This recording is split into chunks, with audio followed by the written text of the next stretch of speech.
теглото наше до върха се пристигна и ножът агарянски до кокала опре. И цял народ отчаян си знамето издигна. Оковите да щупи и от храбро да умре.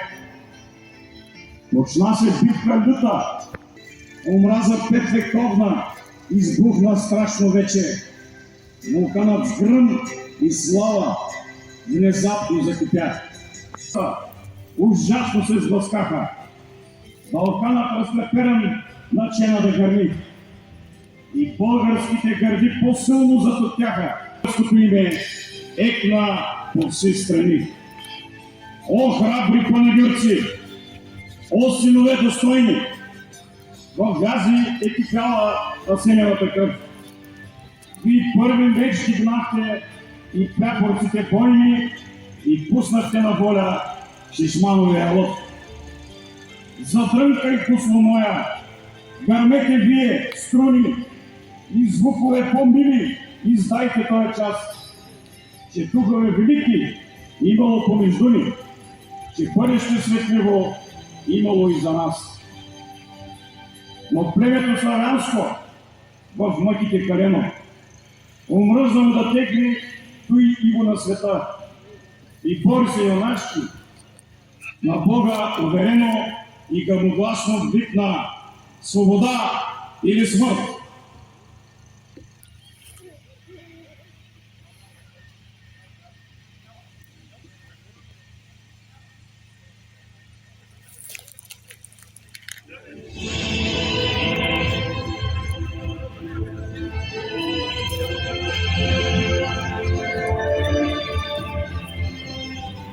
Заседанията на Георгиевския комитет започват около 11-12 ноември.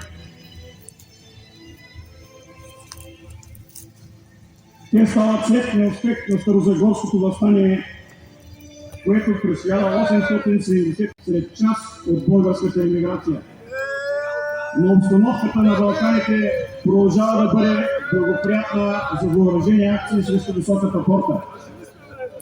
Като отчитат сериозните политически затруднения на Османската империя и задълбочаването на източната криза, някои от членовете на саморазпусналия се Български революционен централен комитет решават да пристъпят към подготовка на ново въстание в България.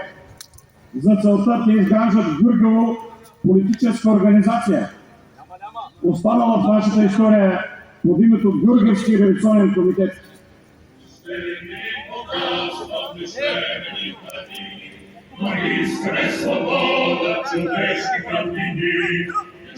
Сред неговите участници се открояват Стефан Стамболов,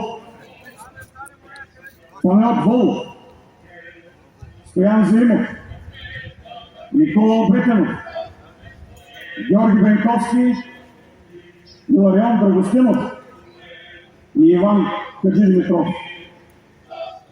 Но учредената политическа формация се състои от млади, енергични и решителни хора. Повечето от членовете на комитета са с богат революционен опит. Някои от тях са бивши апостоли от неуспялото Старозагорско въстание. Други са служили в руската армия и имат добри познания във военното дело.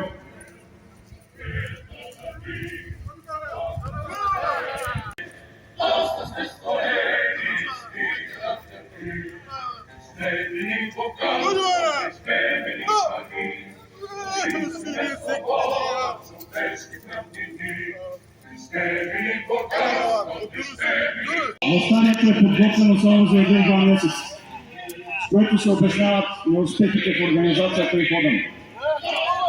Единствено четвърти революционен окръг под ръководството на Георги Бенковски е създадена ефективно действаща организация, която контролира подготовката за въстание. Тази подготовка правила впечатление на местните мюсюлмани и на османските власти. Сигурна информация те получили едва след поборище от участник в събрание.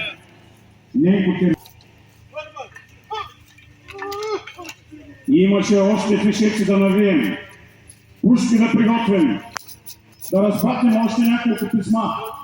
По-предния ден повикахме тързията да ни устрои униформи, търберен да ни обръсне, фотографен да ни фотографира. Никой не вярваше, че ще останем живи след предстоящите събития. Лазарджик, Копривщица и Панагюри ще са изпратени жандармерийски отделения, които да арестуват подстрекателите на мирната рая. От зона на черковните кампании и гърбежи на пушките Кабишко се изпраща Панагюришке кръвното писмо.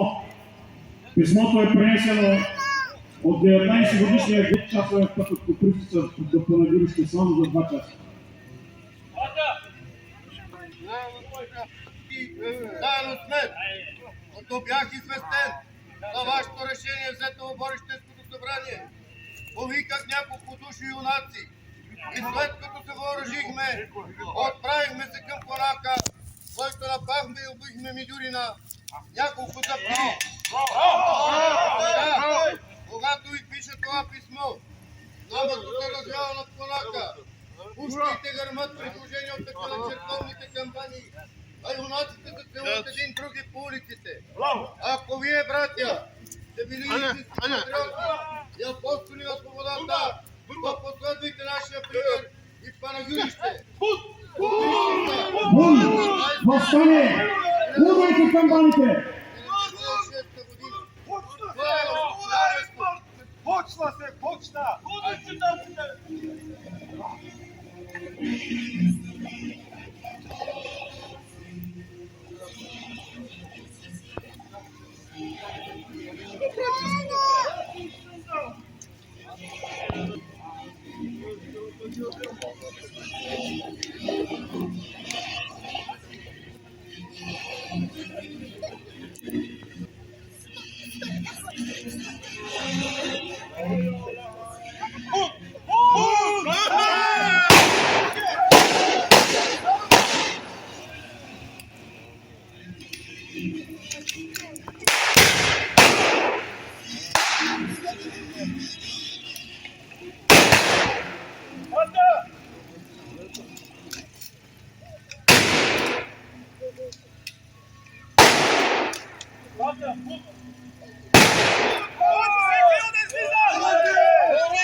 Заклевам се в името на Отца и Сина и Святаго Духа, че от днес ние нямаме жена, деца, майка, баща, братя или сестри.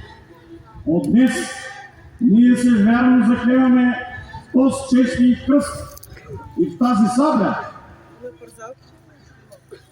и в този силно оръжие, дето ще да ни избавят от османското иго.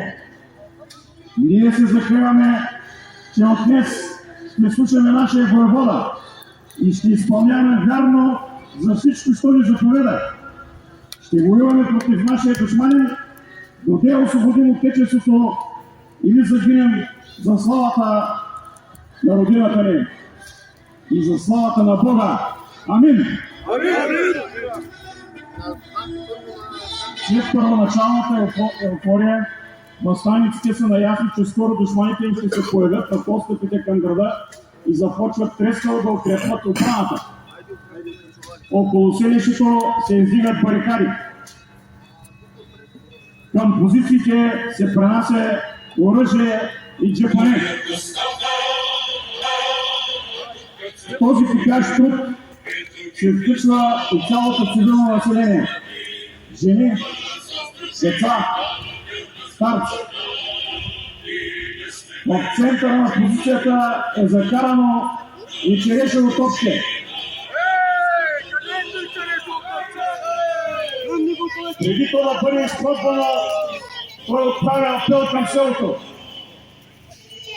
Пробваме топчето, за да се не плащат джамурета и да царията много стара. Да бием почитателите